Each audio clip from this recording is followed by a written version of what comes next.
তো হ্যালো বন্ধুরা, আমি পাপিয়া নিয়ে এলাম আবার মেঘালয় ট্যুরের পার্ট।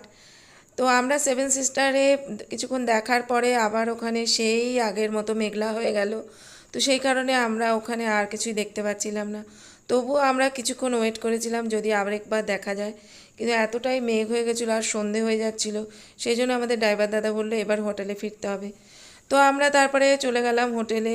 হোটেলে ফেরার পরে রেস্ট নিয়ে পরের দিন সকালে আবার আমরা বেরিয়ে পড়লাম আরেকটা জায়গা দেখব বলে, সেখানেও ওয়াটারফলস, সেখানে অনেক সিঁড়ি।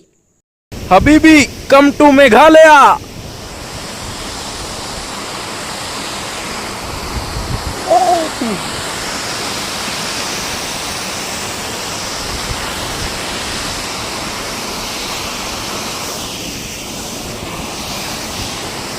Pure beauty, pure nature's beauty.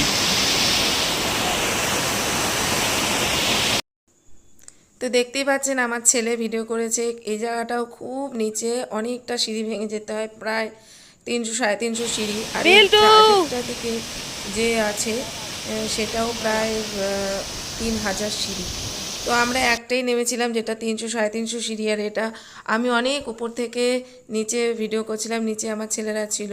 তো এই জায়গাটাও খুব সুন্দর জায়গা ছিল, কিন্তু খুব কষ্ট হয় এখান থেকে উঠে আসতে, তো সেই কারণেই নামতে অতটা ভালো লাগে না।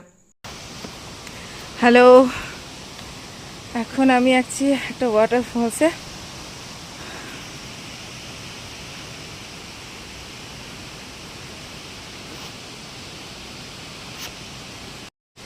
এই ওয়াটারফলসে নামতে গেলে 350 সিঁড়ি, আর এই হচ্ছে সিঁড়ি ছোট ছোট।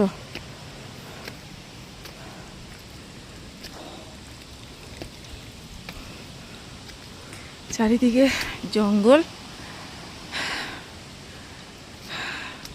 সবাই নিচে আছে, আমি আগে উঠে যাচ্ছি কারণ উঠতে খুব কষ্ট, নামতে কষ্ট নেই।